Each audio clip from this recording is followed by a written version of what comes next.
नमस्कार आदरणीय पालक आणि विद्यार्थी मित्रांनो, मी डॉक्टर धनंजय खनके आणि आज आपण आलेलो आहोत काठमांडू नेपाळ येथे।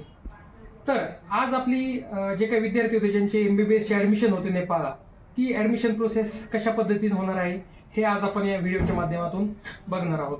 तर आपल्या महाराष्ट्रामधून भरपूर विद्यार्थी हे इथे MBBSसाठी आलेले आहेत। तर त्यांची सगळ्यांची ॲडमिशन प्रोसेस ही आज होणार आहे। तर ती कशा पद्धतीने पार पाडली जाते, आपल्या दिशा एज्युकेशन इन्स्टिट्यूटच्या मार्फत विद्यार्थी जे आलेले आहेत त्यांची ॲडमिशन प्रोसेस कशी होते ही आज आपण या व्हिडिओच्या माध्यमातून बघणार आहोत। आणि जर तुम्हालाही MBBS हे नेपाळसाठी करायचं असेल तर आम्हाला खाली दिलेल्या नंबरवर कॉन्टॅक्ट करू शकता। तर मित्रांनो, अशा प्रकारे आपण हॉटेलमध्ये विद्यार्थी आणि पालकांना थांबवलं होतं। त्यानंतर त्यांचे डॉक्युमेंट आहेत ते व्हेरीफाय करून आपण जे काही ॲडमिशन प्रोसेस आहे त्या ठिकाणी जाणार आहोत।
अशा प्रकारे येथील जी ॲडमिशन प्रोसेस आहे ही पार पाडण्यात येते।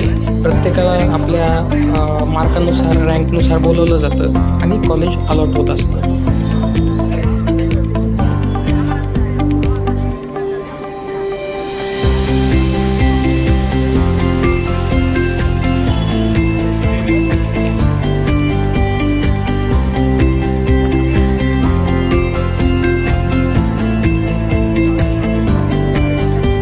आपण या ठिकाणी बघू शकता पूर्ण भारतातून तसेच महाराष्ट्रातून देखील पालक आणि विद्यार्थी या ठिकाणी आलेले आहेत की ज्यांना नेपाळमध्ये MBBSसाठी ॲडमिशन घ्यायचं आहे, अशांची आज ही काउन्सिलिंग प्रोसेस होत आहे।